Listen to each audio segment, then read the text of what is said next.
All right, welcome to the Bow Trader Podcast. Whether you're a long-time listener or joining us for the first time, man, I'm glad you're here. My name's John Keene, and I am the founder of Bow Trader, and we're just excited to be able to do this podcast and bring this to you on a weekly basis. You know, on the podcast, we're diving headfirst into the wild world of hunting and the great outdoors. We talk about all kind of different things, whether it's tracking and scouting tactics or just cutting up and telling silly tales and stories about things that we've gotten into when we've been out there trying to do some hunting. But we're always focused on the beauty of God's creation. From gear reviews and how to practice to finally making it to that awesome thwack of fall. Buddy, we are here for it. Our faith is woven into every episode with real, down-to-earth discussions because it's not just about the hunt. It's truly about what matters most. So grab your gear, settle in, get you a cup of coffee, and let's get after it.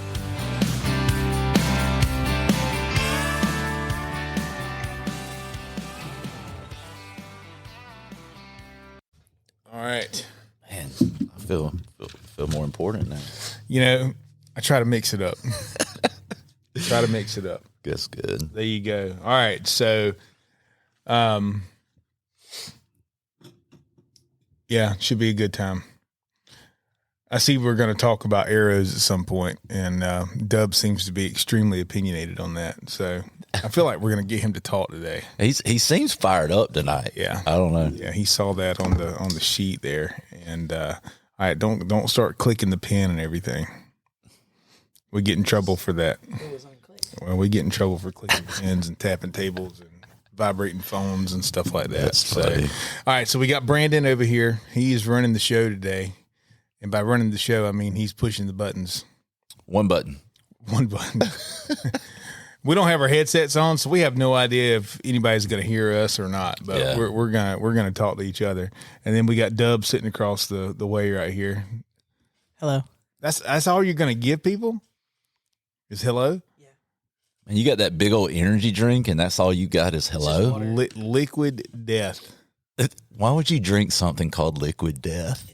It's just water. It's water with some agave and lime. Okay. All right. Well, it's really good. I have to. I'm not going to try liquid death. I'm good.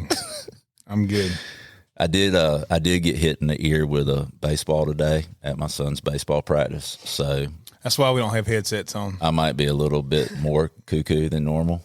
So that's scary. I know. I told Dub. I didn't even know that was possible. I know. I told Dub, I was like, I don't have many more brain cells to lose. I don't have extras. Yeah. At all. So no extras at all. All right. So we're going to be talking about how you can be consistent with your hunting. And really what we're talking about is putting in the time. You know, we've talked before about putting in the time with practice and everything. And what that looks like and why it's important. You know, we spent a lot of time on that. Yeah. On the last episode. But we didn't really go into much detail talking about, you know, what practice actually looks like. And then really the other aspect of that is, you know, something that you're a big proponent of is just spending time in the woods. Right. You know, so that was something that you were talking about before we got started. So tell me a little bit about that, what you encourage people to do, what you've learned by getting out there, what it looks like, what's the point, all that kind of stuff. To me, it's just like with anything, there's no replacement for experience. And there's so much that you learn by just being in the woods. And so, you know, it's hunting other game other than deer, turkeys, squirrels, whatever it is, but just being in the woods, learning the sounds, learning what the difference, and a lot of people listening will have already done this, but learning the sound, the difference in the sound of a squirrel and a deer, you know, something that's probably simple to a lot of people, but what is that? And I know people who spend a lot of time in the woods could close their eyes and be able to pick out the different sounds that they're hearing. And I think that goes a long way just to being, sharp, to learning the woods, to having good woodsmanship, and really honing that aspect of your hunting. One example would be where I hunt, there's a lot of planted pine trees. And I know turkey hunting especially, but also deer hunting, you have to start looking under the limbs of those planted pines before you ever round a curve, and that's the way I learned that was by getting busted, Right. Yeah. And so, it's just some things like that I think are really important. I encourage my 14-year-old a lot, just go squirrel hunting, just go get in the woods and learn to be still, learn to hide, At 14, that's pretty tough. Yeah, especially for him. Yeah. Like he's a little rambunctious. So, but yeah, I think those are the kind of things I'm thinking about, is just there's nothing that is going to replace that experience you have being in the woods. The best hunters I know are usually people who have spent more time in the woods than anybody else. And it's the people I think of that are really, really good at it. And it's because they've been there. They put in time. It's not just time scouting. It's just time learning the woods. It's just, and I think that, is that better? I think trail cameras have ruined people.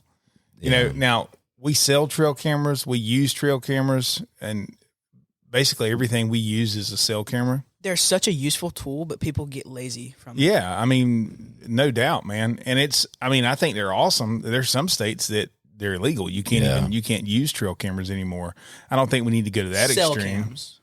Well, there's some where you can't use trail cameras, period. Really? Yeah. I didn't know that. But I don't think we need to go to that extreme. Like I don't like government getting involved and stuff. Yeah. And so that's just my take on that. But I think that and I say that because I've seen it with myself. Yeah. I've seen it where I'll put trail cameras out, and if I'm getting pictures, that's kind of what I'll base what I'm going to do stuff off of. Right. Yeah.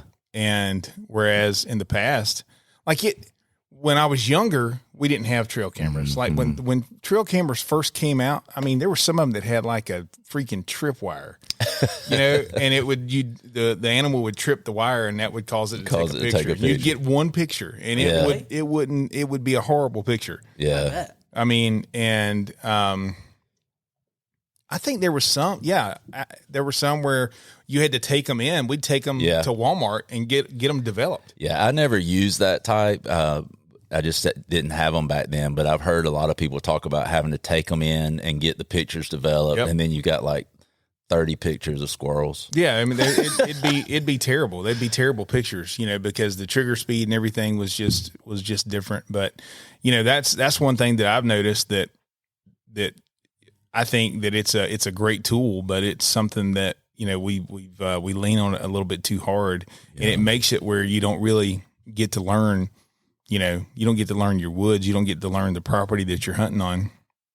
I think one of the most fun experiences that I've had hunting in the past 5 years was when we traveled and went up to Illinois, and we hunted on some public land, and we did a ton of e-scouting before we got there. Right. We were on Onyx, and the whole group, we were all looking at stuff, and we were dropping pins and looking at these different areas and looking at, different topo lines and all this kind of stuff.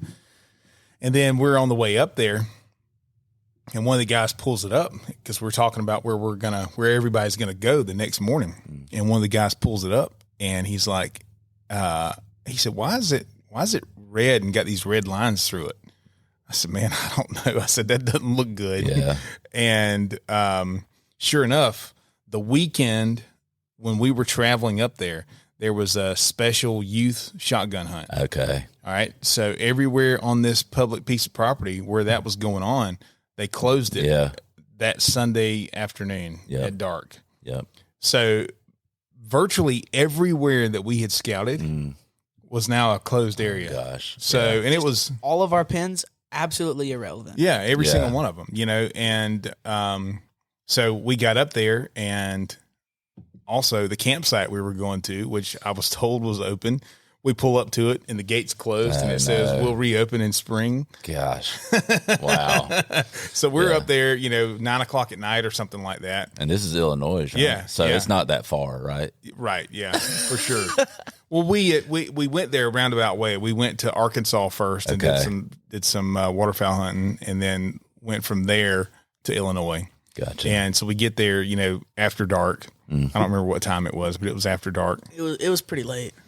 Yeah, because we went to Walmart, like the first Walmart we came to, and went and bought our tags. Yeah, we went and bought our tags. Yeah. It was, yes, it was pretty late when we got out there. Yeah, when we got to our campsite, it was probably, to our final camping site, it was probably 11 o'clock. Yeah. 11, 12. Yeah. But anyway, so then we had to basically start from scratch. We went to the office of the property that we were at, and got them to show us on the map, okay, these are the areas where you can hunt. Right. And then we just went and figured it out. Yeah. Well, and that brings up another place where you really have to, or have an opportunity to spend time, is what you were talking about, is like scouting off of the internet or off of an app like Onyx or, something like that. And like when you're doing that, what are you looking for? Like when you're spending the time to prepare to go somewhere that maybe you've not hunted before or not hunted, a lot, what are the kind of things you're looking for that would make you drop a pin? Man, I'll tell you what, if there's one thing I can know about, specifically about whitetail hunting, I don't know about anything else, big, like elk or something like that. I just haven't done it. But as far as whitetail hunting goes, if I could only know one thing, I want to know where they're bedding. Yeah. That's what I want to know. Yeah. Especially in November. That's just, to me, that's what's more important than anything else. Cause that's, you think about that first week or two in November. Yeah. The last thing on a buck's mind is eating. Right. They're just not going to. That's why they look so bad in December, cause they've gone for 2 or 3 or 4 weeks basically without eating and running and fighting and all this kind of stuff. And, so that's what I'm looking for. I'm looking for spots that are either really thick or, like there was a spot that I found up there in one of the areas where we could actually hunt that looked like it was a clear cut several years before. And I mean, you know what that looks like. Yeah. A clear cut a few years later, you can barely walk through right. it. It's so thick. It's perfect bedding. And, it was just on kind of like a little shelf. And it had a creek bottom on one side, then it had this big ridge on the top side of it, and then on the back side of it was just this, just this valley that we went and set up in there, and it was a beautiful spot, man. I thought that was going to be the spot where we got it done. Unfortunately, we didn't right there, but that was, once we got in there, we started seeing a ton of sign. So I mean, they were there. We just didn't hit it. Yeah. Right. And we ended that hunt that morning a little bit earlier than, I would have wanted to, because one of the guys in our group, he shot a buck that morning. So we went over to help him. I got you. And, cause those Illinois deer are not small. Yeah. Yeah. That's for sure. They are a lot bigger up there. So I mean, that deer was, he was 4.5 years old. I mean, I guarantee you he weighed 250 pounds. Yeah. He probably weighed more than that. He was big. But I mean, it was like, we were not dragging him. Yeah. I mean, he especially through the stuff that he had gone through. Man, there was these trees up there. They were about as big around as this mic stand right here. Yeah. And Probably they had, like, the biggest one was like this big, and the smallest one was like this big. yeah, The average was this. but they had spikes. They had thorns all the way around, and they looked dead. So I was like, well, we'll just knock them over and walk right through it. Nah, They weren't dead. Very, very much alive. I've heard of people calling stuff devil's walking stick. That might have been what that was. I got you. Dude, it was nasty. It was rough. I tried to push one over, and I pushed it over and took my foot off of it, and it shot back up and stabbed me right in the arm, which I had long sleeves on. But it was insane. But but yeah, those are the things that I look for. I look for, changes in topography. Yeah. I look for roads and try to get as far away from them as I can. If I'm going to be hunting on public land, which is, really probably where you're going to be doing your most e-scouting is when you're going to be hunting on public land. Yeah. And I try to get away from where people are because people equals pressure. Right. So, and then, from there really it's a shot in the dark until you get boots on the ground. Yeah. So when you're e-scouting, do you use an app or using Google Maps or like, what are you? I use Onyx. Okay. I've used that for years and I think it's the best tool. Yeah. For that job. It's easy to use. It seems like they're adding new little features to the toolkit there every time you turn around. Weather and different things like that. Yeah, and being able to pop into a 3D map and really look at, what the tree cover looks like. Now, sometimes I will go, so like on that spot in Illinois, I did use Google Earth because you can go back and see what something looked like 3 years ago or 6 years ago or whatever. And confirmed that it was a spot where they harvested a bunch of timber. It was a clear cut. So, I think using a couple different tools, Onyx is my number one go to. Yeah, I use Onyx probably twice or 3 times a week. For random stuff. Yeah. I'll use it. I used it today. I used it yesterday. Yeah, it's just something that I use all the time. I was driving down the bypass. That was yesterday. And I started looking. I'm not going to tell y'all where it was because I don't want anybody to go ask them before I do. Somebody's probably already hunting it. If you got 5 acres in Bullitt County, there's corn and a camera. So somebody's probably already hunting it. But one of the things I like about Onyx is with Apple CarPlay, you can actually hit Onyx and it'll pop it up right there on your truck screen or whatever. Yep. And so I did that just to see like who owns this property. It was 2 development companies. So I don't know how far I'll get with that, but I figured I'd try to, run them down and at least ask. Hey, you got to knock on that door. Yeah. So, but I think that's such a valuable thing. And I'm like you guys, to me, Onyx has been the best one I've found. There's some other ones that I've used and they're not bad, but I started using Onyx a lot and I've just gotten so used to it that I know what to do to find what I'm looking for. So that's just the one that I go with.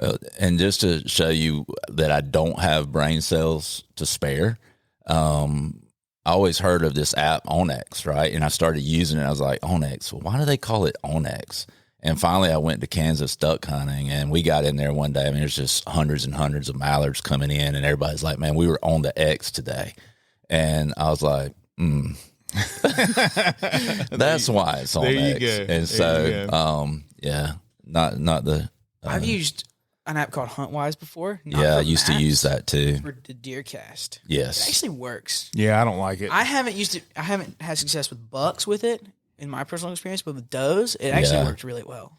Yeah, some of that I think it's all weighted, like the barometric pressure, the temperature change, all of those things.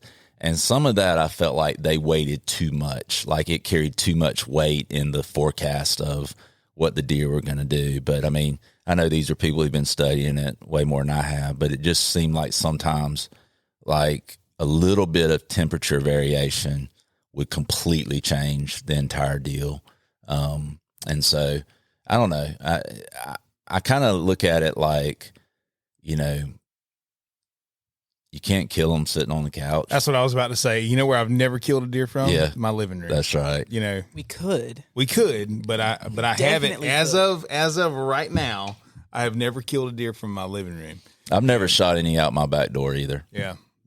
Just a few times. Right. But yeah, it's but I think that use the tools that are available to you, but absolutely nothing takes the place of being in the woods. Yeah. Because if it's hunting season and you're not hunting, you're definitely not going to kill anything. Yeah. And if it's not hunting season and you're not out there, learning the woods, looking at, stuff that's going on, like you said, hearing what a squirrel sounds like running through the woods, because they can fool you. Yeah. And I'll tell you what'll trick me more than anything is turkeys. Yeah, because that's tough to differentiate. I guess they just, I don't know why it sounds the same. They only got 2 feet, but it will sound so similar to a deer. And they're usually like, you'll see them by themselves some, but there's usually more than one. Right. So as they're walking, they're just making a ton of noise. Yep. So Yep. That's right. But let's look at that practicing aspect of it. I tell people all the time, I work with people every day on shooting their bow. Mm-hmm. And so often I will see issues in the way people hold their bow. Yeah. I would say that is the number one issue with somebody being accurate or not, is how they're holding the bow. And people will ask me all the time, why do I shoot the bow that I shoot? Mm. And it's always my first response is because of the grip. Right. Always. And that's what I'm looking at every time I pick up a bow. If I'm going to shoot a bow, like I'll grab this bow right here.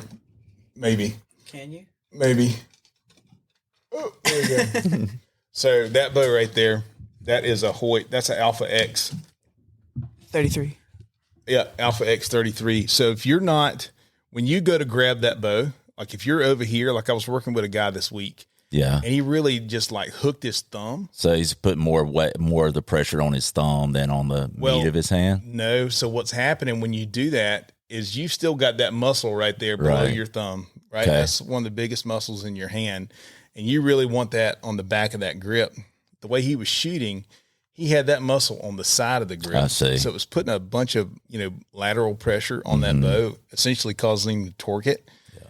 And, man, we were struggling getting that bow tuned, and he shot a bow for a long time. This was a new bow that he was getting this week, and the bow that he had been shooting, I think he was trying to get that same feeling in his hand. Right. And when he moved to this grip with trying to get that same feeling, it's a bow that he has been shooting for several years, the grip has a really big bulge right there on it. Right.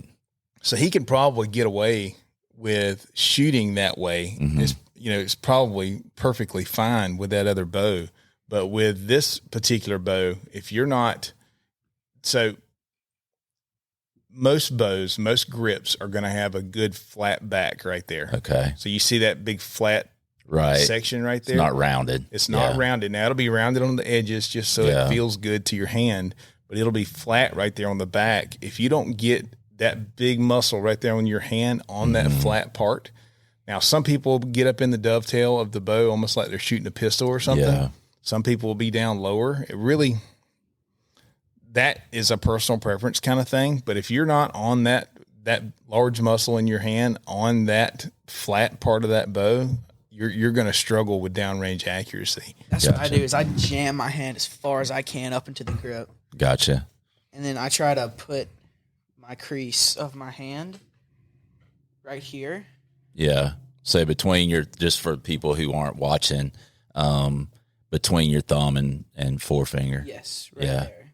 Yeah. Yeah. So we are videoing the podcast because y'all have been asking us to video. So we videoed. I don't know how it's going to turn out or not. We don't have somebody in here running the camera. We just got it set up and it's taking a video. So it'll be better than nothing. One thing I want to add real quick. This grip will never be as accurate as shooting off a bear riser. Never. It just won't. So you seem really confident in that. I do. I'm very confident. All right. Tell us why. Target people refer to it as feedback. Okay. Hunting people refer to it as vibration. Yeah. Really. You can feel what the bow is doing a lot better if you're shooting off the riser, period. That makes sense. I mean, because there's nothing to take away the vibration or the feedback, whatever you want to call it, because you're just right on the bow. And it responds to your hand better. Gotcha. So you're saying with no cushion there, you can be more accurate. Yes. A lot of target bows don't have a grip at all. Exactly.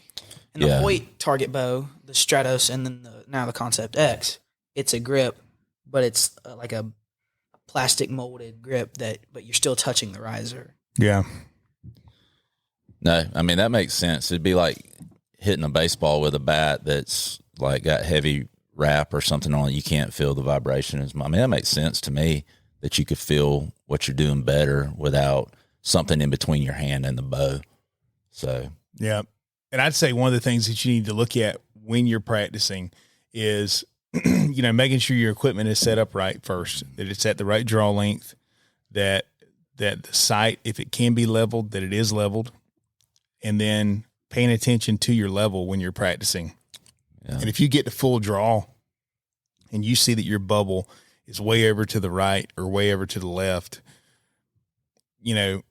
just when you naturally get to full draw, if you see yourself having to do something to manipulate that bow to make it sit level, then you need to look at, possibly putting a back bar or side bar, whatever you want to call it, on the bow.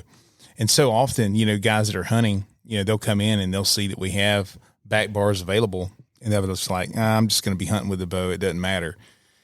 And sometimes, I'll go into the conversation with them about it. I never want to make somebody feel like I'm trying to upsell them. Yeah. So like for me, I'm not as familiar with bows as you guys are. So explain more like what a back bar is. So what's it do? All right. So he's got one on his bow. Pick your bow up right there.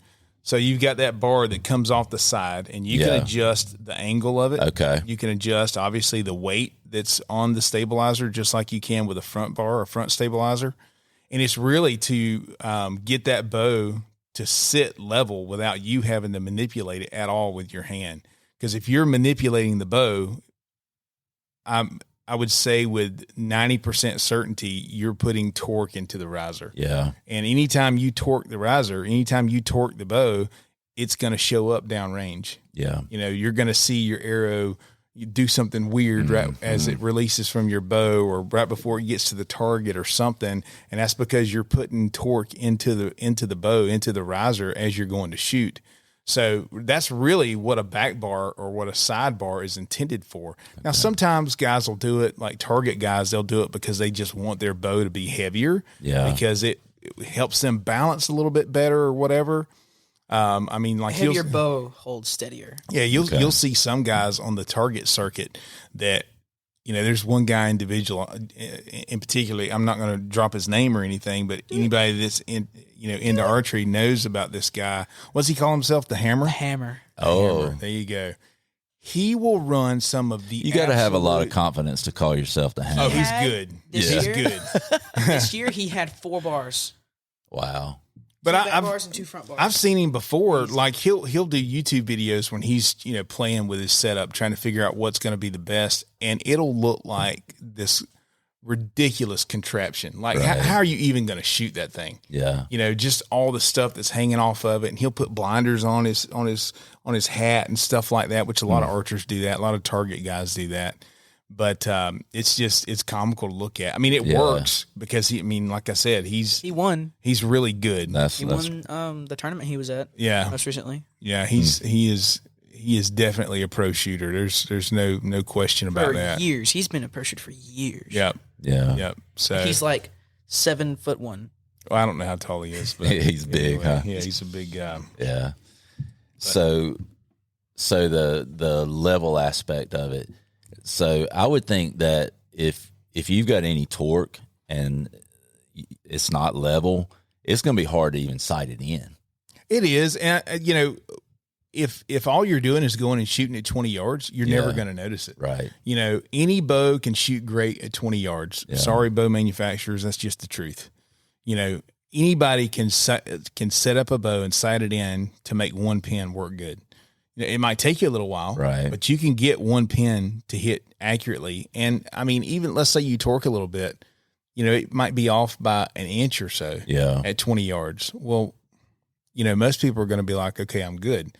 And then they'll go out there and they'll be in a hunting situation and they'll take a 30-yard shot or a 35-yard shot and they'll completely miss the deer. And they're like, what the heck? Right. And the part that is unfortunate to me is that they'll do that and then gun season will come in and they'll put their bow away. Yeah. Because they're like, I just don't have enough range. I need to put some meat in the freezer. I'm just going to pull the rifle out. And they'll give up on bow hunting because because they've never been taught how to go through and set their equipment up, how to shoot properly and everything. And I think part of it is, I think pride gets in the way. And I know that sounds like a negative connotation. I don't want it to sound that way, but it's hard for a grown man to come in somewhere and just say, I don't know what I'm doing. Yeah. I mean, because that's essentially what you're doing when you ask for help, is saying, I don't know what I'm doing. Yeah. And what I would encourage people to do, come in and see us, especially this time of year, or go into your local bow shop if you're not here, and just say, hey, listen, can you help me with this? Any bow shop worth their salt, whether they've got a range or not, they ought to be able to take time with you, especially in February and March and April and May. Just take some time. Would you pay them for their time? I mean, don't go in there and say, hey, can you do this? Well, I didn't buy anything, so I'm not going to pay you anything. Right. Pay them for their time. Sure. If they don't have like a rate for that, offer them. Say, can I pay you $50 to spend 20 minutes with me and show me how to do this? Show me what I'm doing wrong, because I really want to figure this out. I would say 9 times out of 10, they're going to do that. Right. At least I hope they will. I know we will. And we do it pretty often, honestly, because when somebody, like we don't paper tune bows for people. Mm-hmm. I don't believe in doing that, because I hold the bow differently than you hold the bow. Sure. Dub holds his bow differently than I do, so I may be able to pick up his bow right now and go shoot it through paper and get a perfect bullet hole, but I might pick it up and go shoot it and not get a perfect bullet hole, and then him do it and it'd be perfect. Yeah. Right. And the whole point of doing a paper test is to make sure that knock is, to make sure that string is directly behind that knock. Yeah. Right. To make sure it's not pushing it to the left or to the right, and to make sure that rest is where it needs to be, or that D-loop is where it needs to be, that it's not pushing that arrow down or pushing that arrow up, right? So that's what we talk about when doing paper testing or doing paper tuning. The whole point of it is to make sure that we've got that piece of equipment set up the way that it was designed to function, and then from there start working on sighting in and putting the human aspect into it, right? I mean, when you look at a bow, it's a really simple machine. I mean, they look super advanced, and yes, they are hard to build, and the things that they put into them, it's not like anybody can go and do it. Right. But at the end of the day, it is a very simple machine. Yeah. So start by making sure the machine is performing the way that it should. Yeah. Unfortunately, it doesn't have a check engine light. But if it did, there's a lot of people whose light would be on. Right. Yeah. Because it's just not right. Yeah. So, and I think whether you're 16 or 60, if something's not right, whether it's your equipment or your technique, it's not going to be enjoyable. Right. So it's going to be frustrating. So at best, it's going to be frustrating. Yeah. At worst, you're going to put it down. Yeah. And so regardless of the age, like if you need help, just ask for help. Yeah. And let somebody who knows. And I do that all the time. I come here and ask you questions a lot. All the time. Yeah. All the time. Yeah. I'm surprised you asked me to do the podcast. I'm surprised you wanted to see me anymore. No way, man. But yeah, but that's been very helpful for me, to admit, like, and I told you guys before we started recording, like, I know you guys know more than I do. This is the world you live in. Mm-hmm. So being willing to say what I need to do, and, I think about the elk hunt. If I had not asked for help, I don't know what I would have gone out there with. Yeah. And so it's, just to be able to enjoy hunting more, being willing to just say, hey, what do you think about this? Yeah. Or how could this be better? Or what am I doing? I think another misconception that people have is that to get into archery or to have fun with it or whatever, they need to spend thousands of dollars on their equipment. Now, listen, you can definitely spend thousands of dollars on archery equipment. Yeah. There's no question about it, and, are you going to be getting a better product if you spend more money on it? Sometimes, yeah. Yeah. I mean, think yes. But does that mean that you can't still go have fun doing it. You know, we've got guys that are still shooting, 15-year-old Hoyt. Right. Yeah. And won't give it up. Yeah. They come in, every year and they want us to go through it, make sure everything's shooting like it's supposed to. Or we've got some guys like, I've got a customer that has a switchback and, and he knows that people would give him anything he asked for that bow. Right. Because it was just one of those bows that people fell in love with, So it's a Matthews switchback, and he'll come in, every couple of years, we'll put a new set of strings on it. We'll go through it, make sure everything's working like it's supposed to. If we need something, we can always go to Matthews and get parts for it. That's one of the cool things about Matthews is that if they ever made it, you can still get a part for it. Yeah. So that's pretty cool that you can still get parts for anything that they've ever made. And, I love seeing them shoot them. Yeah. I love seeing guys shoot those older bows. I don't think there's anything wrong with it. Now, Definitely not. There comes a point in time where you've got an older bow, and let's say you just picked up an older bow from a buddy or from your uncle or something like that. Well, if it needs something, number one, can we get parts for it? Right. Number two, let's say it needs a string set. Well, you might be a couple $100 in with putting a new set of strings on something and getting it retuned and all that kind of stuff. And a lot of older bows required a new cam. Right. Yeah. Cam is most of the time $200. Yeah. $100, it'll vary a little bit, but let's say that there's nothing going on with the bow except, it needs just some regular maintenance, a string and stuff like that. And we put all that stuff on there, and then they go and shoot it for a month and a limb breaks, and then we can't get a limb. Yeah. And it's like, man, you have to ask the question, all right, when does it make sense to go ahead and buy a new bow? Right. Because if you don't want to spend, if you've got a 15-year-old bow, you can buy a brand new bow today for under $1,000. That's going to be better than that 15-year-old bow. Yeah. There's a point where maybe not year after year after year after year. I know people who buy new bows every single year. Oh, for sure. But the technology might not just go, oh, wow, from one year to the next. Yeah. It might, but it may not. It's rare. You get 5, 10, 15 years in, and there's going to be a big gap in technology. Yeah, it's pretty rare that you pick up a bow, 2 years in a row, and you're just like mind blown. Yeah. If there's anything I could get the bow manufacturers to do, it'd be to stop making a new bow every single year. Because it would help bow shops from an inventory standpoint. It would help them from a retooling standpoint. It would help them to be more efficient and maybe drive some cost out of, building a bow. Because a lot of what goes into the cost of a bow is their development of it. Right. They've spent millions of dollars in every case up here on this wall to develop these things. And, the reality is bows are probably not going to go down in cost. Right. It's like if you give a mouse a cookie, right? Yeah.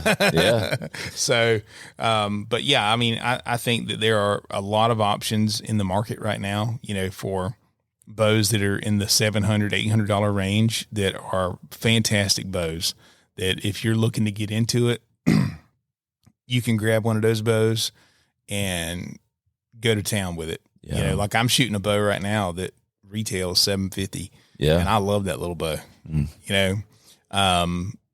I don't know that that's the bow that I will continue shooting, but I wanted to shoot one because we sell a lot of them. So I wanted to shoot one and what bow is that? About. It's the Dart and Consequence. Okay. And man, they knocked it out of the park with that bow. I mean, it is a blast to shoot. And it's easy to shoot. I like the grip on it. It's just a metal grip. Shooting off the riser, essentially. It's got little side plates on it that say darting on it, but you don't touch them. Yeah, you don't. If you got side plates on your bow and you're touching them when you're shooting, you ain't doing it right. Right. Yeah. You need to come see y'all. Yeah.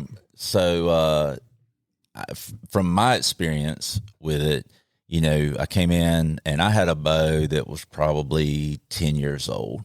It was a Matthews. I liked it.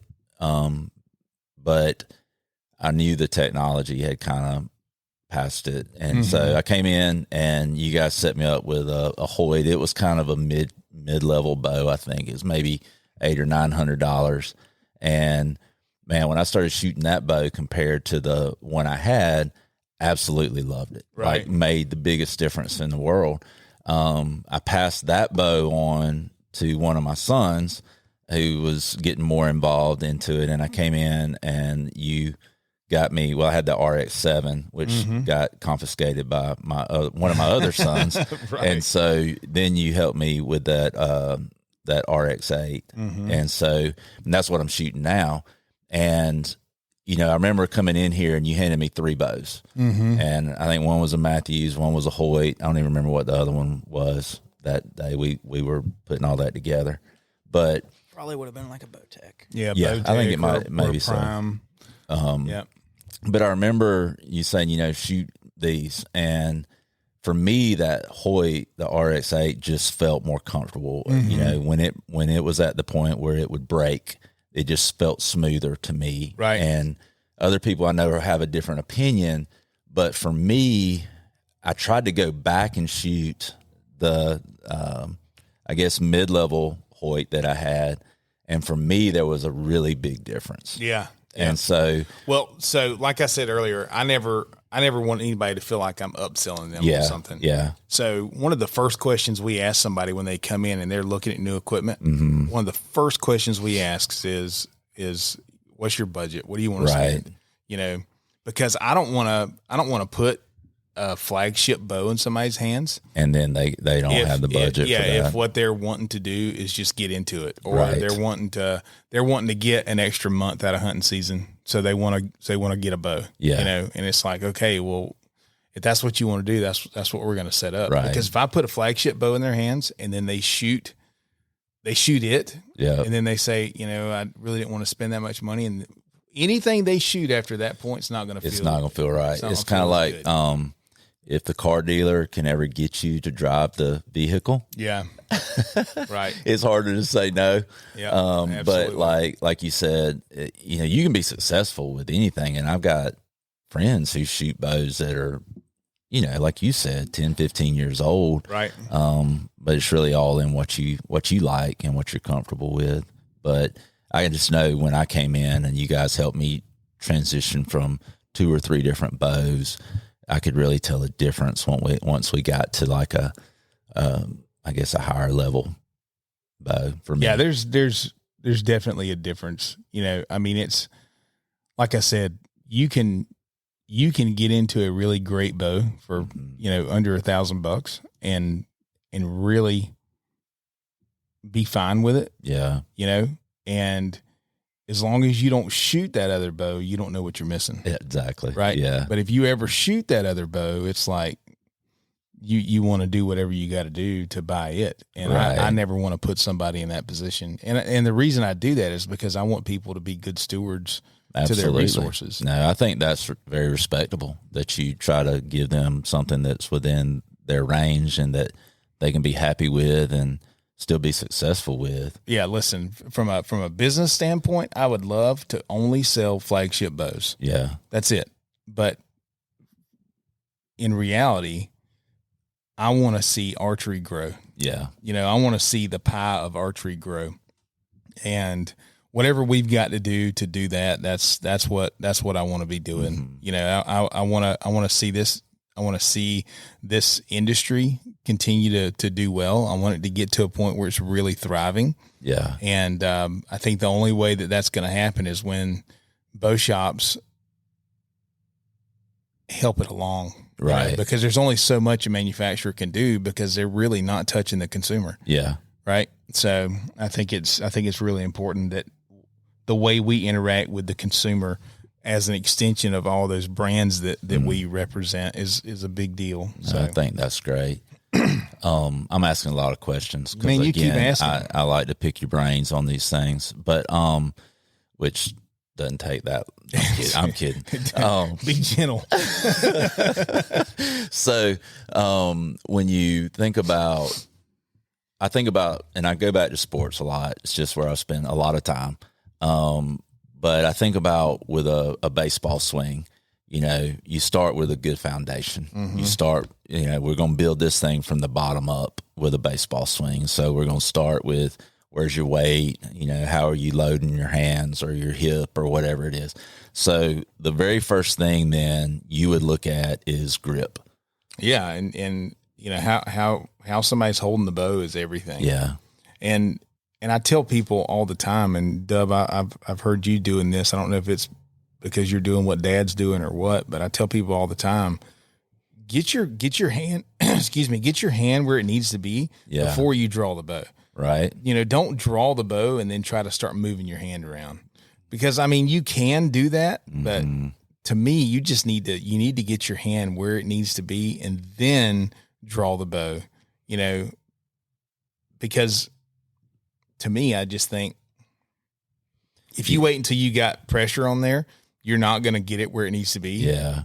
You're not going to do the same thing every time. Yeah. And it is about repetition. It's about being able to do the same thing over and over and over again. Yeah. So it's like, again, another analogy I think of is if you lay the foundation of a house out of square, you can make it look good and make it work, but you're going to be fighting it the rest of the time you're building that house. And so that's what it makes me think about when you say that is if you don't get that part right, then the rest of what you're doing, you're going to be fighting through it to try to get a good result. Yeah. Go build a shed in your backyard without a square and without a level. Yeah.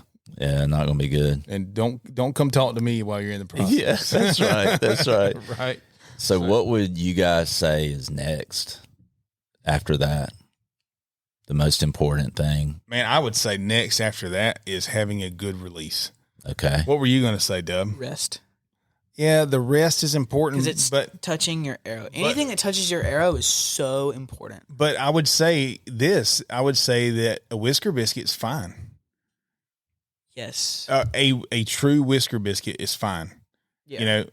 I don't like the ones that are the little brushes. That's like the most impossible rest to tune in the world. It's very bad. But a whisker biscuit's fine. Like if you're gonna buy a cheaper bow, like if you're gonna come in here and you're not gonna buy a package, put as much of your budget as you possibly can into the bow, right? Mm-hmm. Because that's kind of like that foundation. Put as much as you possibly can into the bow, and then next year come back and get a new rest. Sure. Or at Christmas, or for your birthday, ask for a gift card to a bow trader or to your local bow shop and go in and get you a new sight or something. You can always change your accessories out. Yep. And there's always going to be new accessories coming out that you want to, that you're curious about. What is this? Should I put this on there? So always put as much as you can into your bow. So I get what you're saying about the rest is really important. But I think even more important than that is your release. Yeah.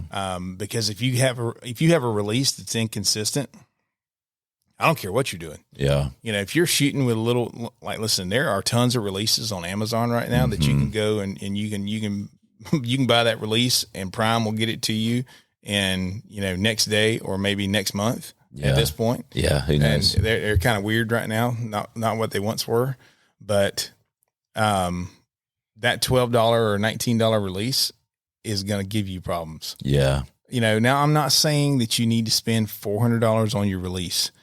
You don't have to do that. Just because we do, don't do what we do when it comes down to stuff like that. There's a $400 release. I didn't know that. Yeah, sure there is. It's just for certain people that come in. Yeah.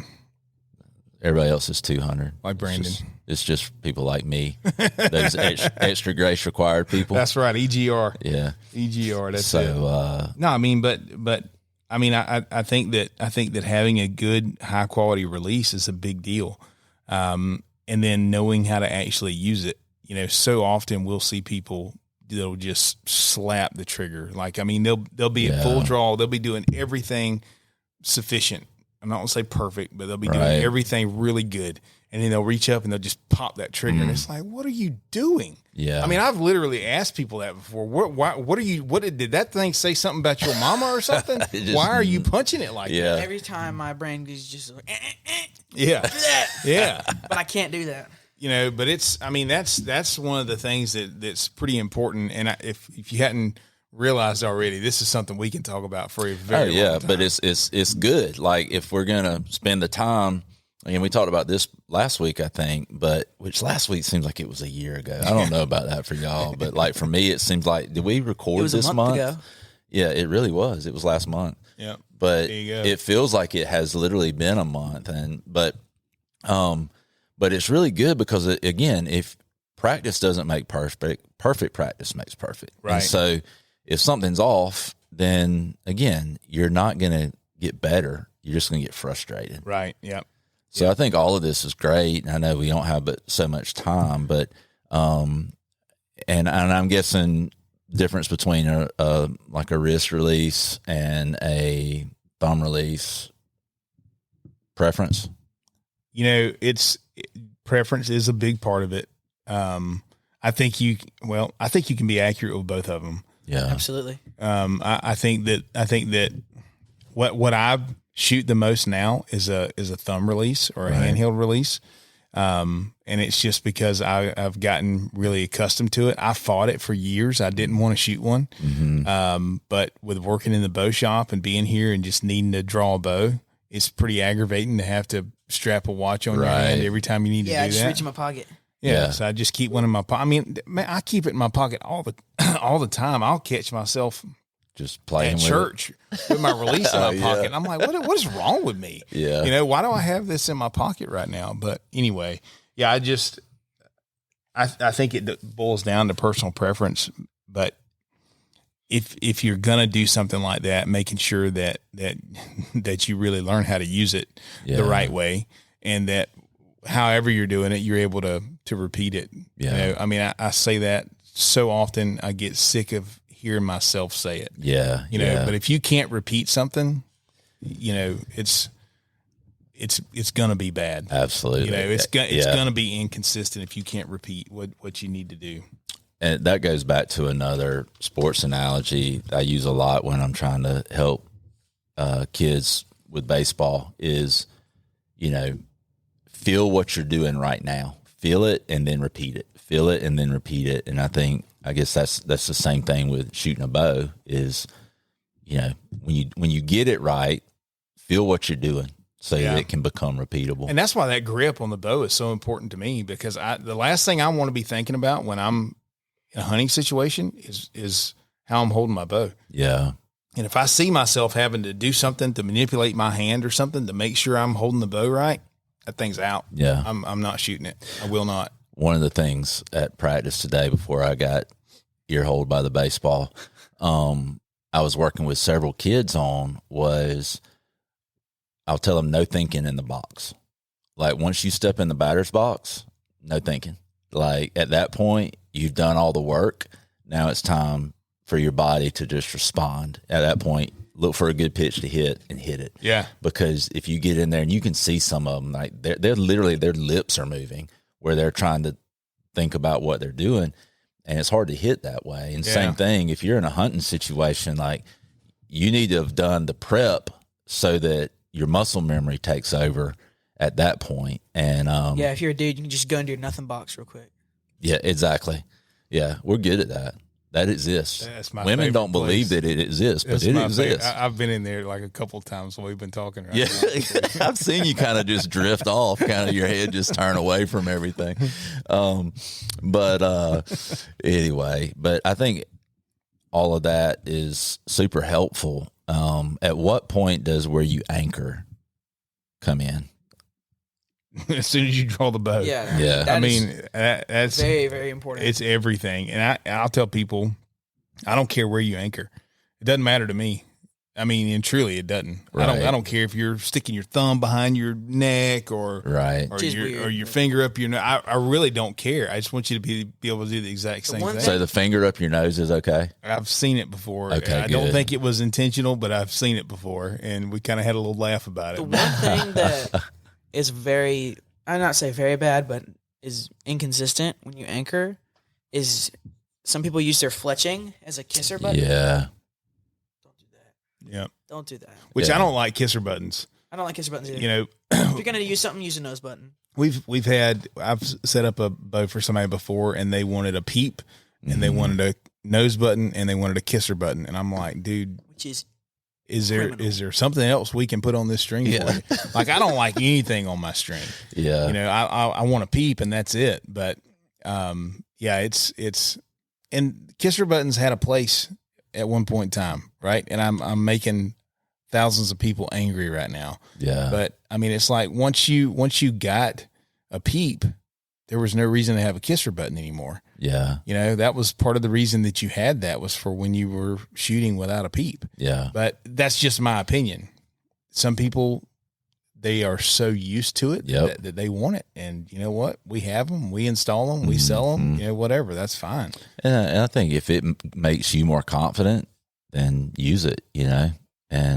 But like you said too, it's going to be different for everybody, I guess. Yep. And I think too, going back to just keeping it simple, you know, the more simple you can make it, probably in anything, I would say the better. Yeah. I don't like weight on my string. So if I can do something to take weight off my string, I'm doing it. Yeah. So that's my take. If you didn't know, kisser button actually slows your bow down. Boom. Tremendously. By like 5 feet per second. And metal, is it really that much? Oh yeah, I've tested it. It's a pretty substantial amount. And metal D loops slow your bow down too. Really? Yeah. Yeah. Yeah. Those stupid things are heavy. There's actually several manufacturers in the industry to make those, and I don't know why, you know, how that got started or whatever, but it's weird. Yeah. But yeah, they're heavy. Trying to get your release on when your target buck's in front of you. Yeah. Yeah. It's weird, but anyway. Well, that's good. I mean, I think all of that's helpful. I mean, it's helpful for me to hear a lot of that, and I've been bow hunting for a good while, you know, but I think there's always room to learn. And usually I forget more than I learn. So it's good to hear it again. So you gotta keep learning. Yeah. Cause you're going to keep forgetting. Yeah. So, no, I think, you know, talking and looking at that there's really no replacement or substitute for putting in time, you know, with all of that. But yeah, you can't get away from it. Yeah. I mean, you can't get away from it. And like you said a while ago, if you're practicing wrong, you need to get away from that. Yeah, it's just ingraining. I mean, I'll have times where I'll go out and I'll shoot, and I'm having a bad day, and I'll just stop shooting. And I really want to shoot. Yeah, you know, there'll be times where I just really want to go shoot my bow for an hour, right? And I'll go out and I'll start shooting, and I'm just shooting bad. And I'll just stop. Yeah, because I know I'm going to develop a bad habit if I do it. Because I'm going to be trying to fix whatever's happening. And I know my bow is like it's supposed to be. So I know I'm the problem, you know, and I'll sit there and fight it for a little bit. And then I'll just be like, nope, I'm not shooting today. Yeah. So. Yeah. I've done that with my youngest son hitting. Like, all right, we'll come back tomorrow. Yeah. You know, just forget what you just did, and we'll come back tomorrow. And it's frustrating. You know, I'll be coaching kids, and they'll be having, because they had a rough day at school or something. Yeah. And they just get where they can't shoot. And I'm just like, let's go back here and look at why timing on your bow is important, right? And I'll show them how to put their bow in a bow press, and we'll work on timing the bow and how to look at that and how to use the draw board and stuff like that. Because if you sit there and practice and you're doing something wrong, that your first kind of knee-jerk reaction is to start moving stuff on your bow. Yeah. And that is not a good place to be. Now, if you go out and you're shooting and you know everything is fine in your head, and then you're shooting and something's not right and you want to start making some adjustments, then that's fine. You know, but if you put if you put 2 or 3 arrows or 2 or 3 groups together and everything looks good, and then you start shooting bad, just stop. Yeah. Just quit. You know, That's good. That's what I would tell people. Cause man, I've seen and I have done myself where you'll be out shooting and something doesn't feel right, or you're not hitting where you want to be hitting. And man, you'll start tearing your arrows apart, not breaking them, but ripping the fletching off of them and rebuilding them, putting new nocks in and all this kind of stuff. And in all reality, there was nothing wrong to start with. Yeah. You know, but no, that's really good. So ready to transition this thing? let's do it. Let's do it. You know, I'll say one more thing from a woodsmanship standpoint. I've spent a pretty good bit of time in the woods with Mr. Charles, and he turned 87 in January. He is so particular about how he does things when he is in the woods. And it is so cool to watch. Like he knows that deer will walk down fire breaks. Yeah. All right. So when he crosses a fire break, he has a board.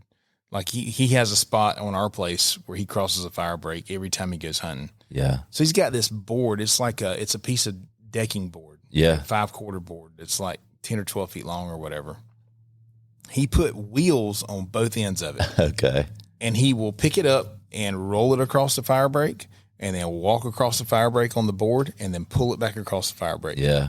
I mean, he is so particular about how he does everything.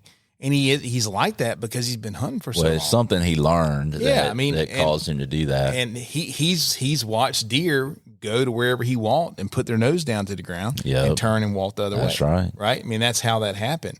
And just spending time out there with him and watching him do some stuff, you know, watching the way he responds when he kills a doe, and watching him praise the Lord when he does it. I mean, man, it's so cool. I mean, it's just thinking about it right now is like, man, how do you get there? Yeah. Right? How do you get where, you know, you've killed your umpteen hundredth deer with a bow, and you still are undone and praising God when you're going to pick that thing up. Yeah. I mean, that's just really cool. Well, and it's kind of like if you lose that, then what's the point? But I mean, a little bit like you don't ever want to lose that excitement, you know, and just that. I've got a mentor. He mentors me as in the church, you know, and he's like that. He's in his late 70s, and he is just as excited about the Lord right now as he was 30, 40 years ago, if not more so. And to see someone who is at that age, who still has that fire and passion for God and to do the work of God, to me, I'm like, that's how I want to finish. So what do you think causes people to be like that? Because we've seen both extremes, right? Yeah. Where somebody will just get worn out, basically, and it'll show itself in all kind of aspects of life. But from a relationship with God standpoint, you know, like I've heard people say, you know, I served when I was younger. I'm just not going to serve anymore. Yeah, I think a lot of it's perspective. It's perspective on kind of purpose, honestly. You know, a lot of people feel like, you know, they're in their mid-60s or whatever, and I've done my time.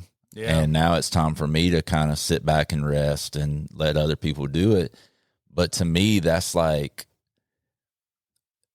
that makes me question, like, well, why were you doing it to start with? Because we don't want to do it because we're doing our time. It makes me think about the older brother in the parable of the prodigal son, who was so upset when his younger brother was welcomed back home. And the father is like, you've been with me the whole time. Everything I've had is yours. Right. Why do you know, but the older son's comment was, I've been slaving for you all these years. Yeah. You know, and I think a lot of people look at their relationship with God and even serving God and serving in church or serving in the community or just serving the Lord every day as they go through life. Sometimes I think that's what happens is it's more of I'm slaving versus I get to serve. And I think that really affects, the perspective. And so a lot of people, I think, don't just retire from work. They retire from living, not just living for God. They might still live a moral life and that kind of thing, but maybe not serving God the way they have opportunity. Yeah. So, and just not, and Bible, it talks about, in Galatians, don't grow weary in doing good. In due season, you will reap a harvest. Right. And keeping that perspective that as long as there's breath in my body, God has a purpose for me here on earth. Wasn't it Joshua that was like, he was one of the spies that went in and he saw this land filled with giants, part of it. And that he was part of the group of spies, dozen spies or whatever it was. And they all went back, and there was 2 of them that said, "Hey, we got this. The Lord said, this is ours. We know where to go now. Let's go get it." And, the short version is they didn't. Yeah, that liquid death got him. So Dub just had to go to the restroom, or either he got mad and left. I'm not sure which. One of the two. So I had a squirrel moment. Yeah, and then 40 years later, so presumably he was in his 40s, when they went in and did that recon mission. Right. 40 years later, they've taken the promised land, or at least the majority of it, and he goes and says, "Hey." No, it was Caleb. It was Caleb. This is one of the most awesome parts of the Bible. All right, so then Caleb goes to Joshua and says, "Hey, remember, God said this would be mine. Where I went, I want to go and take it." Yeah, he wanted to. 80 years old. Yeah. He wanted to go and drive those giants out. I mean, he said, "I'm just as vigorous and strong. I'm just as strong." Yeah. My eyes have not grown dim. I want to go and do this because God said. And man, that's one of the coolest. It's stories. One of my favorite passages because it gives me goosebumps thinking about it, because this, Caleb's in his 80s and he's like, "Give me my mountain." He's ready to go. He's like, "Give me my daggum land, man. I've been waiting for this for 40 years. Yep. And I love that. That's such an awesome picture. So. Yeah, for sure.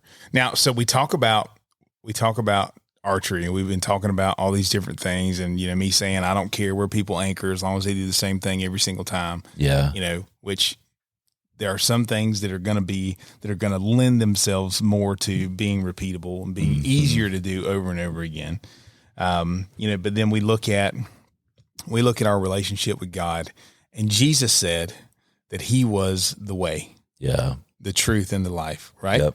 He was the way, not one of the ways or a way. Now, why do we as Christians, believe that? And how do we interact with people that don't believe that? Yeah. I think that that's something that is important for us to do. We live in this culture where things can become extremely polarized. Yep. Where all my friends look the same. Yeah. All my friends talk the same. All my friends are bow hunters or whatever.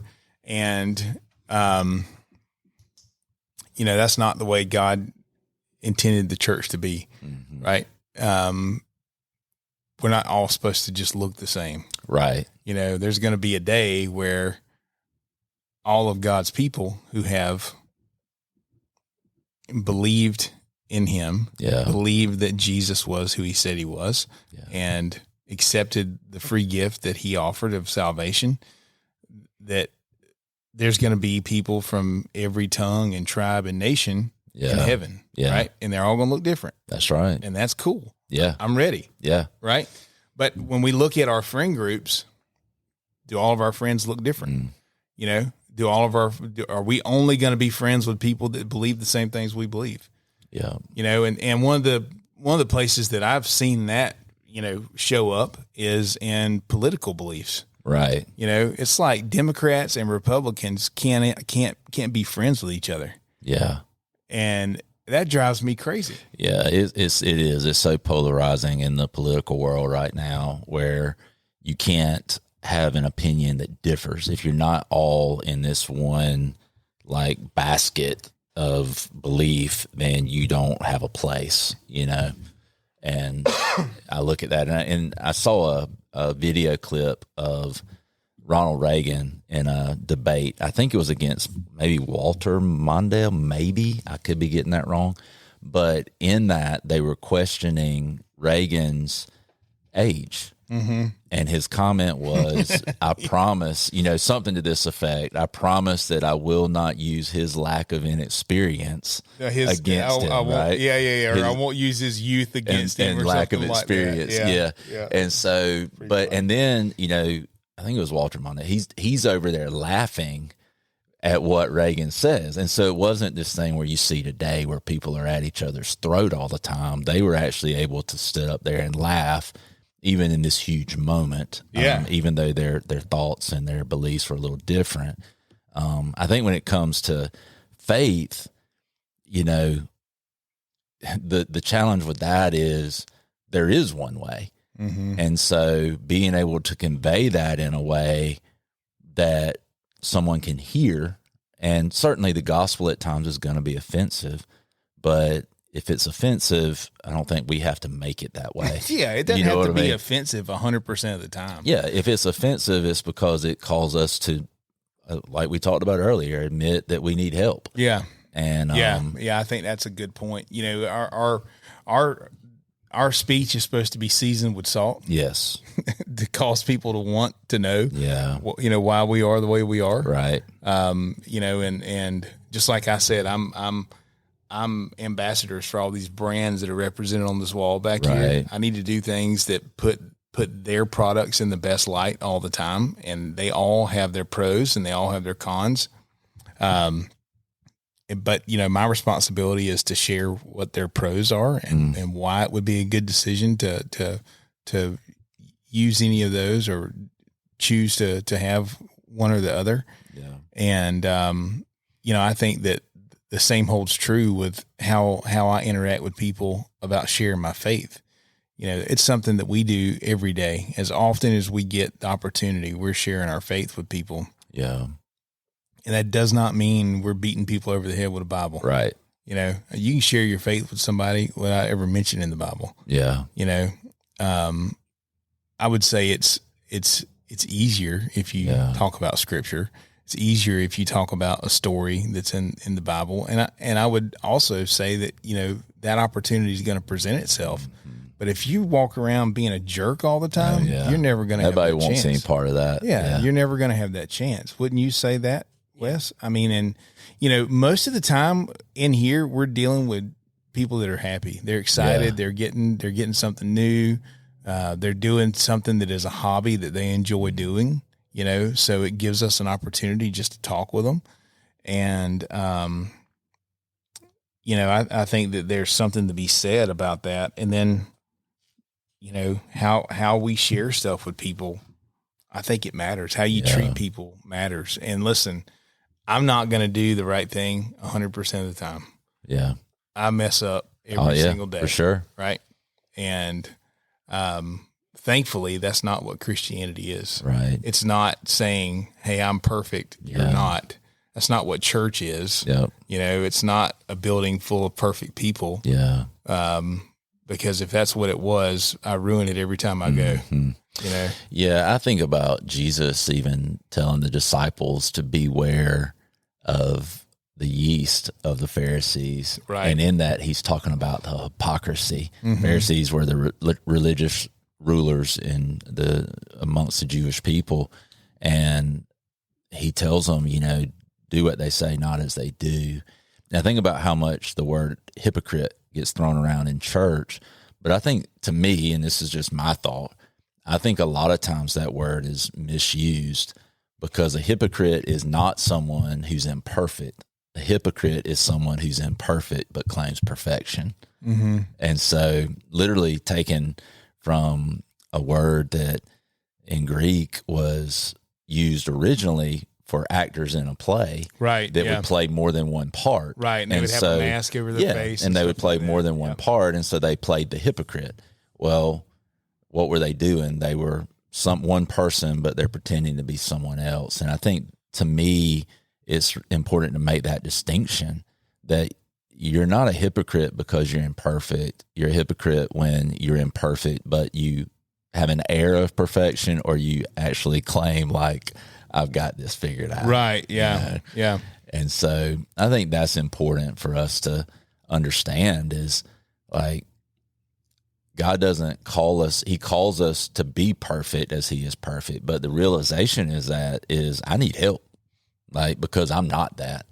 And I think that Jesus, when he said that, is trying to get people to realize, all right, there's something more. I do need a way to God that I can't provide myself. Right. Because if we could have done it, we would have done it a long time ago. Yeah. And again, it goes back to that Galatians chapter 2, where it talks about, if we could be saved without, in our own righteousness, then Jesus died for nothing. Died in vain. Yeah. Right. And that's tough to think of. Yeah. But I think, the passage that we're looking at is John 14:6, where Jesus answered Thomas, who said, Lord, we don't know where you're going, so how can we know the way? And Jesus said, I am the way, the truth, and the life. No one comes to the Father except through me. And that, to me, today is one of the most offensive passages for people in our world right now, because nobody wants an absolute truth that doesn't line up with their truth. Yeah. Wes, why do you think that people are offended by that in your eyes? This is the part where I force him to talk. There you go. Probably because they. Oh, sorry. Fidget when I get nervous. Mm-hmm. Well, there's nothing to be nervous about. You're just talking to me and old Brandon over here. And not the millions that listen to this podcast. One or two. That's it. One or two. Million? One or two. Just one or two. Not millions, just literally one or two. Right. My mama and, Daddy. No. Well, yeah, maybe my daddy. Yeah. Okay. All right. There you go. There's the two. Probably because they're lazy. They want an easier way. They want to be able to come up with their own way. Yeah. Or just say, you know what? God created me. I'm his. Yeah. I'm his child, and everything's going to be good. Yeah. Mm-hmm. Okay. Yeah, I think that's good. I see a lot of it as too, where, you hear this a lot now. Well, your truth is your truth, and my truth is my truth. And like, that doesn't even make sense. Like, dude, there's been families and friendships shattered over that crap right there. Yeah. I mean, it's absurd. Yeah. It is absolutely absurd that somebody would think that. Well, that's your truth. Well, no, it's not my truth. It's the truth. Yeah, that's right. Well, and you look at it today, and there's so many. It's such a pluralistic society, and what I mean by that is it's like there's so many different types of thought. I think about where Paul was where he went into Athens, and he's like, I see you're very religious. I even saw, basically a shrine set up to an unknown God. He said, well, let me tell you who this unknown God is. They had altars to everything. Yeah. And so, but we're kind of that way today, is that everybody kind of builds the God that they want him to be, because they don't want to look at Scripture and say, this is an absolute.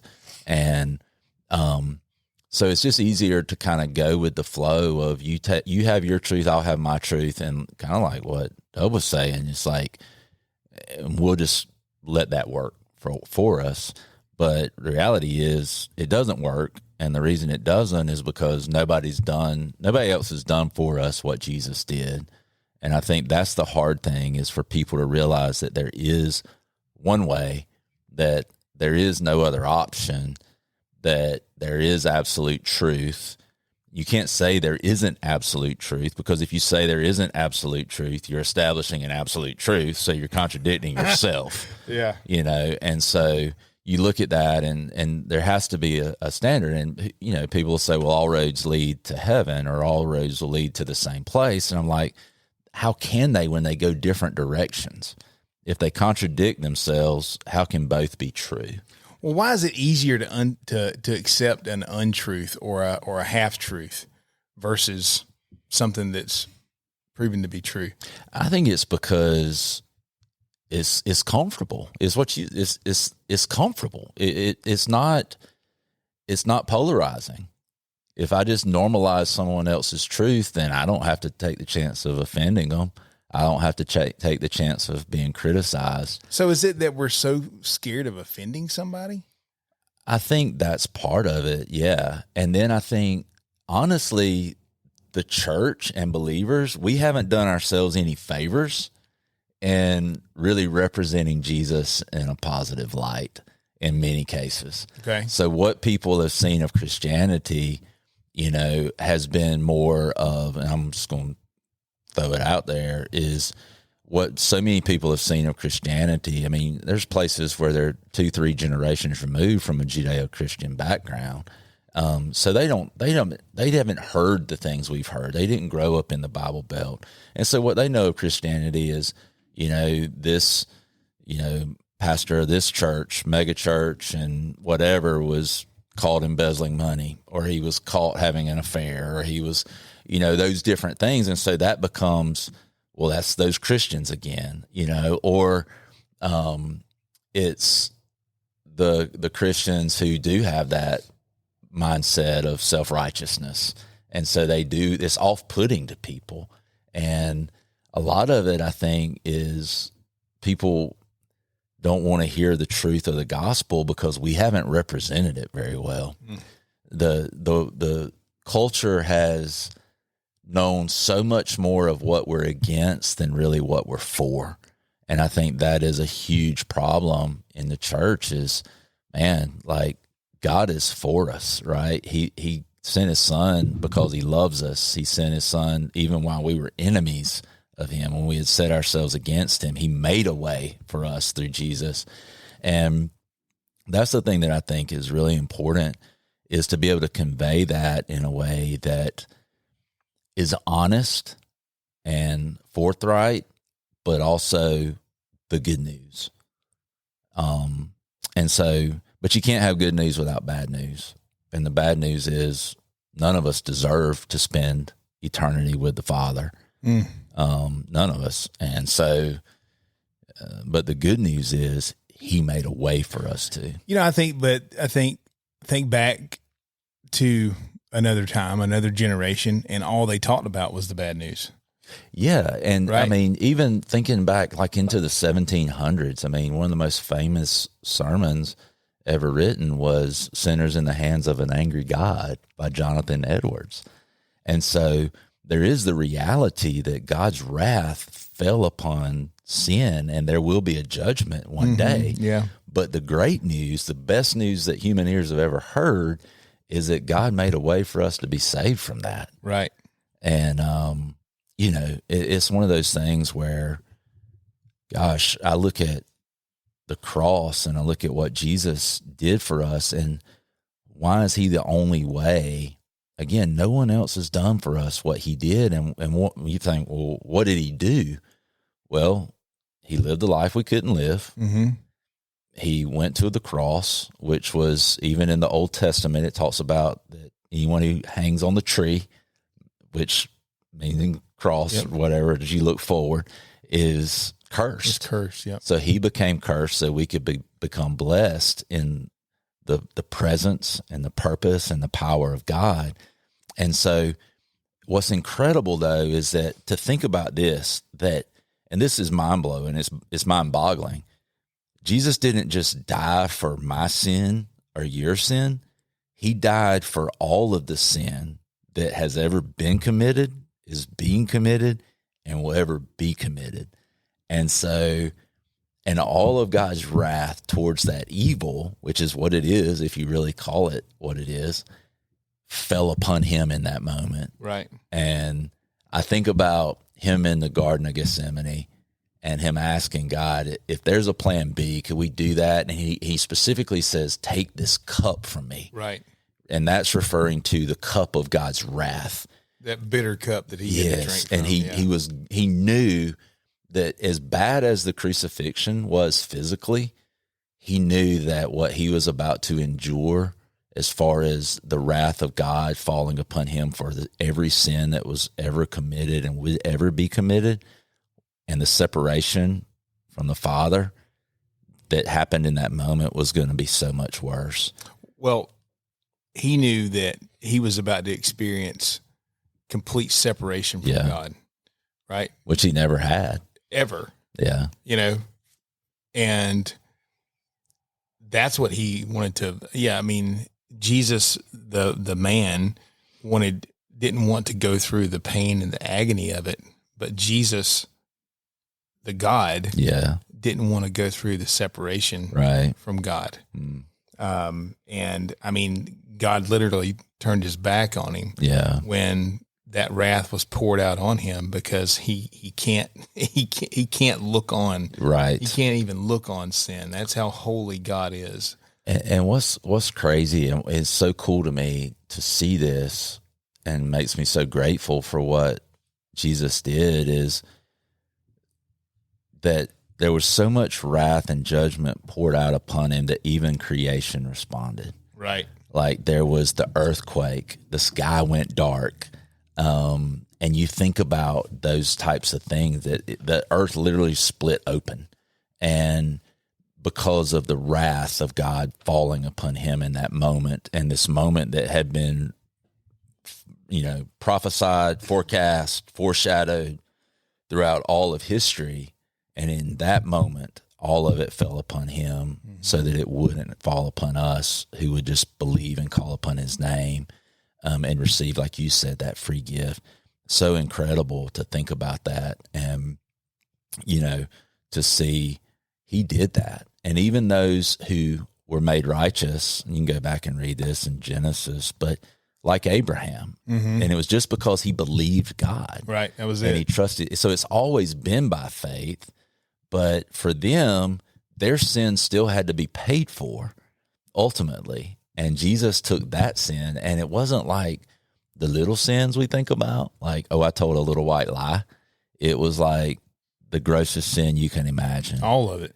And he died for it. Yep, all of it. And took the wrath for that. Hey, he died for that little white lie too. Absolutely. They would have sent us to hell just as much as anything else. I'm talking about busted the gates off of hell. Yes. And, so I think that it's important that we don't, get into a trap of weighing sin. Yeah. Because sin is sin in God's eyes. Yeah. And some of it is more offensive to us. And, who are we to say, man, that person is so much worse than I? No. Yeah. We're all worse. Yeah. Right. It's all ridiculous. So you said earlier that the church, meaning us, is bad about saying what we're not for. That being the message of what we're not for. Right. And we should be a little bit better about what we are for. Mm-hmm. What are some of those things that we should be better about communicating to the world about what we are for? I think that the message of love, grace, that you're never too far gone for God to save you, forgive you, restore you, mend you, and what's required of you is to receive and just to turn to him. I mean, that's literally what he wants, is for us to turn and come to him versus running from him, and to be able to get that message to people that it doesn't matter where you've been, what you've done, who you've done it with. God's arm's not too short to save, and Christ paid the price for those sins. And I think, God, through his intervention into our life, through the power of the Holy Spirit, opens our eyes to see that. And that's the message, I think, that the whole message. If you don't get the whole message of the darkness and the light, then something's missing. Mm-hmm. The gospel without sin isn't good news, but the gospel without hope is just a partial gospel. Yeah. It's not even the gospel. It's because there's no good news. Yeah. I think it's important, the practical things too, right? I mean, like, I am for families. Yes. I am for family. I think family is the building block of any society. Sure. I think I could go anywhere in the world right now, and if I could find a way to communicate with anybody anywhere in the world, I could talk about how they could do things to make their family stronger, to make their family relationships more healthy, and they would be happy to listen to that. Yeah. You know, and that's what God is about. God is about the family. That's the first thing the first institution that he ever put in place was the family. That's right. You know, and so I think the church should be about making strong families, making strong dads and making strong mothers, and making it that relationship is extremely important. Yeah. Like I'm not going to say it should be the priority. Our priority should be our relationship with God. Right. Right. And this weird idea that you can have more than one priority is ridiculous. Yeah. A priority, you can have one priority and that's it. You can't have 10 priorities. If you have 10 priorities, you're just running through life not knowing what you're living for. Yeah. You know, priority, if everything's important, then nothing is. A priority means it comes before everything else. Right. Right. I mean, that's literally, if you break the word down, it means you're putting this before anything else. Yeah. So you can't, like, as a company, you'll see a company say one of our priorities, or our core priorities are this, and they'll have 10 bullet points on a PowerPoint or something. It's like, what are you talking about? You know? So what you're saying is you really don't know what you believe. Right. You know, that's what I take away from it. You know, so our priority has to be our relationship with God. But one of our big things that we need to be about is the family, about marriage. It has to be a big deal. And I think, you know, if I'm going to look at, you know, how we behave as the church, talking about us, I'm not talking about a building with a name on the front of it. I'm talking about the church, the big C, the people. Then how we treat marriage is a big deal. Absolutely. And everybody's looking at that. Yeah. If all the marriages of believers look the same as the marriages of unbelievers, what are we representing? Yeah. And going back to the foundation, I think the challenge for Christian marriages, that was a Diet Coke, by the way. Diet Coke, not liquid death.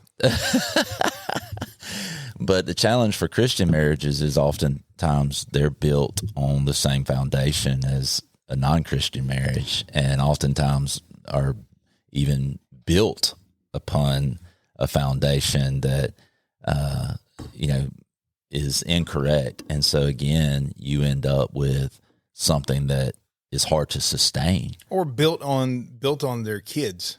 It can be built on a lot of things. You know, we'll see that a lot of times where a relationship is built around the kids, and then when the kids fly the coop, it's like, you know, what do we do now? You look around, you don't even like the person that's in the room anymore. It's like, man, how did that even happen? Yeah, you know, just like we go back to that archery thing or to the hunting thing, we're saying, get in the woods and be intentional, or get out there and shoot your bow and be intentional. And if you see something's not right, well, figure it out. Yeah. Don't rock on for 20 years. Right. And not address a problem, you know, because you don't want to offend your wife, or you don't want to offend your husband, or you don't want to pick a fight or something. Well, if you don't want to pick a fight, do it in a way that doesn't pick a fight. Sure. You know, I mean, you got to be able to talk about things. Yeah.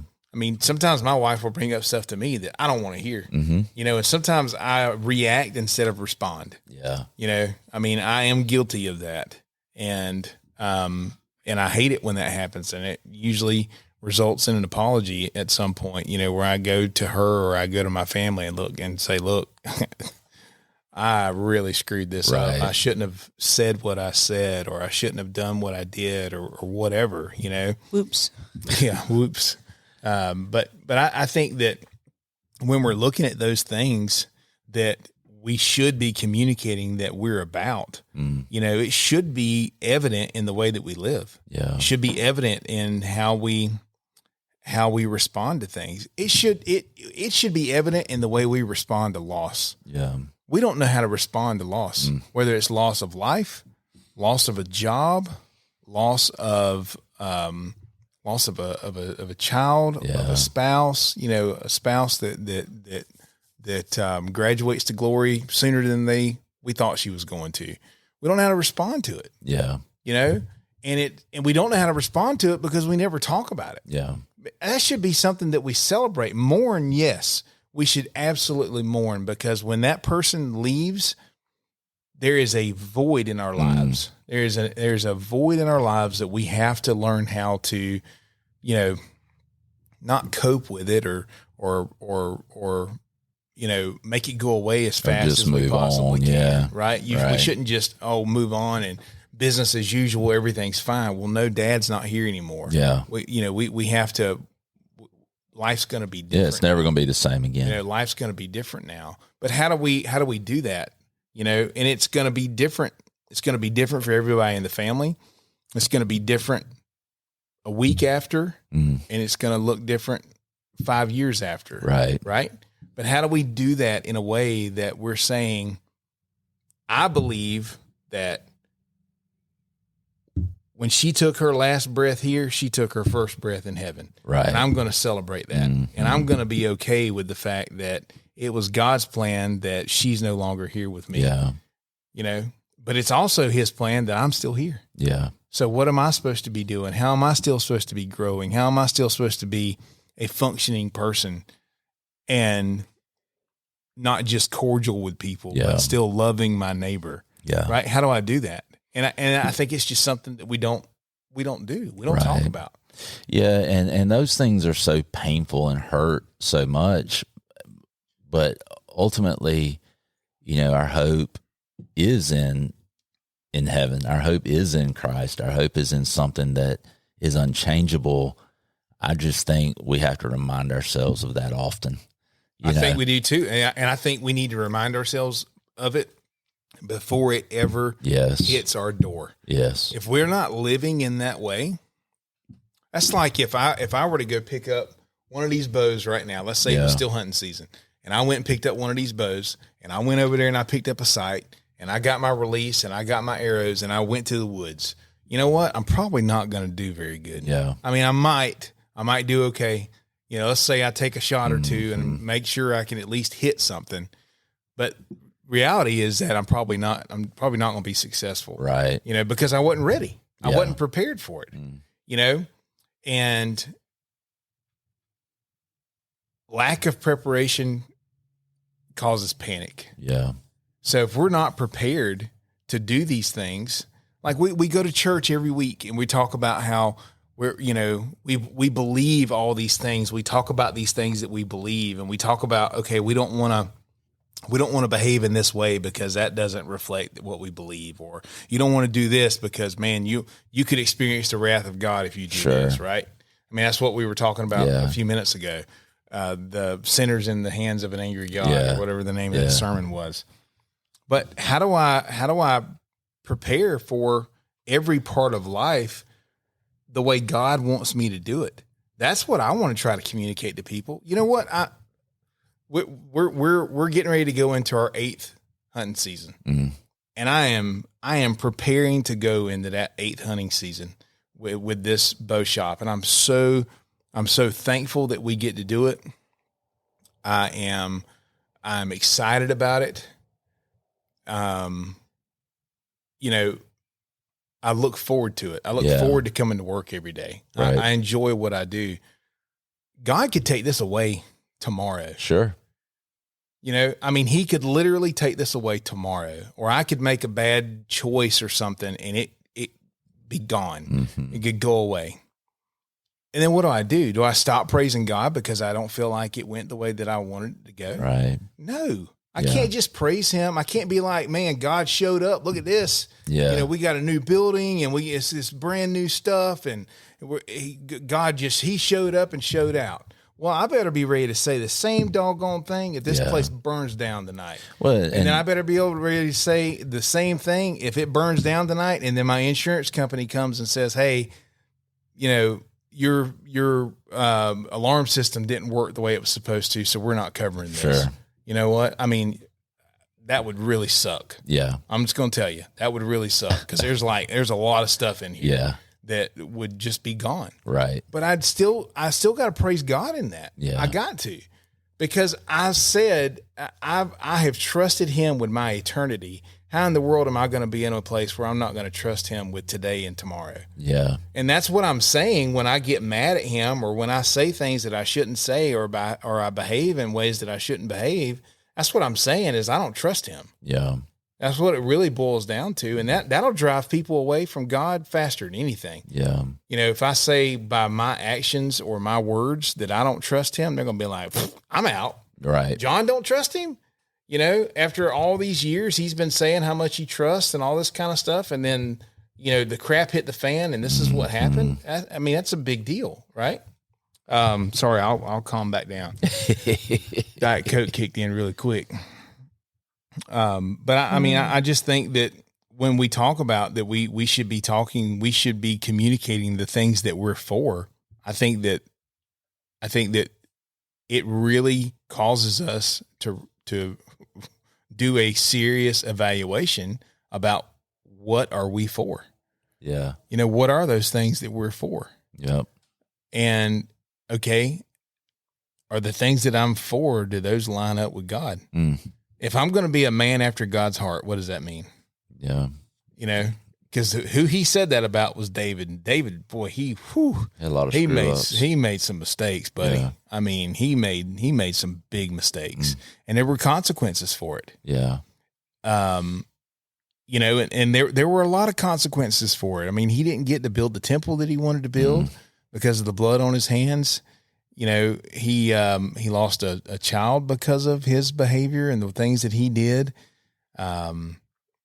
You know, so I just look at all of those stories that we have in Scripture to see, you know, if we don't do things God's way, what it's going to look like. My salvation's going to be intact. Yeah. I never have to pray like David prayed, where he said, God, don't take your spirit from me. Right. I never have to do that because Jesus settled that. And that's done. That part's done, right? Amen. Praise the Lord. We can turn it off right there. Yeah. Yeah, absolutely. You know, but how do we get into that place where we evaluate what we're for and make sure it lines up with what God's for? And then we know that we're being his ambassador. Yeah. Not just by going around telling everybody what they shouldn't do. Right. So that's what Dub would have said, but I was stepping over him. You're reading his mind. I turned my mic up. He just didn't get to put that out there. No, I think that's good because, you know, if our beliefs don't line up with our actions, then something's off. Yeah. You know, and we're being guilty of coming up with our own truth. Yeah. Right. Right. And, you know, and I think that comes back to really realizing that our view of God has to be shaped by Scripture, not by what we want God to be, because if not, we don't really have anything to stand on, you know. And if he's the God of our creation and not the God of the Bible, then, you know, it's kind of like a cosmic Santa Claus. You know, we just kind of made him up, you know, and made him what we want him to be, and certainly not what he is. And I just think about that, man, like, because a lot of what you said, like, is so true, but it is challenging at times, you know. And I think that's why we have to consistently do what we're instructed, is to set our minds on things above, right? You know, to live in that mindset and really to realize that our hope is in heaven. Our hope is in Christ. Our hope is that our names are written in heaven, you know, and that we have that confidence as children of God. And again, we have that confidence because of what Jesus did for us. Otherwise, there'd be no reason for confidence, you know? So I think that's so important. You know, and, you know, as abrasive as sometimes it can seem, you know, and as narrow-minded as people can say it is, there is one way to heaven, and it's through Jesus. But I tell people a lot of times it may seem narrow-minded, but it's a lot broader path than there was before. Oh, yeah. You know. It's broad enough for the whole world to fit through it. Yeah. And I think that It's described as the narrow path, not because it's so hard to get down, because Jesus says that his burden is light, but because not very many people choose to go down it. Yeah. And very few believe. Yeah. I mean, that's just the reality of it. So I was at a Bible study a couple weeks ago, and the guy who was leading it pulled up the statistics of what it was, and it was like Christians, or claimed to be Christians, had gone from like 70-something% down to like 50-something%, and then atheists went up from like 15% to, I think it was like 37%. Yeah. Crazy.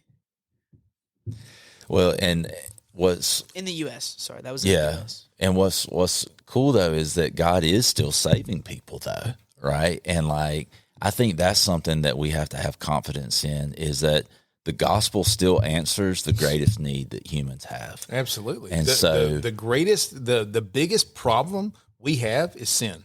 Yes. That is it. It's not financial issues. It's not economic problems. It's not geopolitical unrest or anything like that. It is sin. Yeah. And, and when you look at it and realize that that problem's been solved through Jesus and that he is still saving people. I had a guy come up to me after church this past Sunday, and he said, man, can you help me understand what's going on with me? And I said, I'll do my best, And so he was like, 3 days ago, I was an atheist, didn't believe in God. And he said, I was in my shower, and he said, I just had my phone playing on YouTube. And so it was just kind of throwing up different random videos and stuff like that. And he said a video of Phil Robertson came on, and he was talking about the importance of family. And he was talking about how poorly he had led his family early on, right? But how when he came to know Christ, it changed all of that. And he began to be the leader God wanted him to be. And this man told me, he said, in that moment in my shower by myself, there was a presence that came over me that was like, it was tangible. And he said, it was something I never experienced before. And he said, but all I could do was sob. And he said, I'm literally in my shower crying my eyes out. And he's like, had been to church a little bit as a child, but he's like, okay, is this what I've heard people talk about? He's almost like an atheist going, is that you, God? And so it just kind of opens him up to this place of going, I haven't believed in God, but something just happened. Yeah. And so he said he called his brother-in-law, who is a believer, and his brother-in-law was trying to walk him through, like, the Lord's just kind of pursuing you. It's the only explanation is the Holy Spirit. And so he shared 3 different passages of scripture with him. Well, his brother-in-law asked him, what's your next step? Like, what are you going to do now? And he goes, I don't know. And so he hung up with his brother-in-law, and he calls someone else. I can't remember, someone else in his family. And he said, where do you go to church? And they happened to come to our church. So he walked in that morning. He said from the moment he walked in the doors, he started bawling. Like, God's just all over this guy, right? And so he comes in, he says he cries through this, like, worship time. And then when we opened the scripture, the 3 passages of scripture I went to were the same 3 that his brother-in-law shared from out of the same books. And so he's like, 3 days ago, I'd have told you this was coincidence.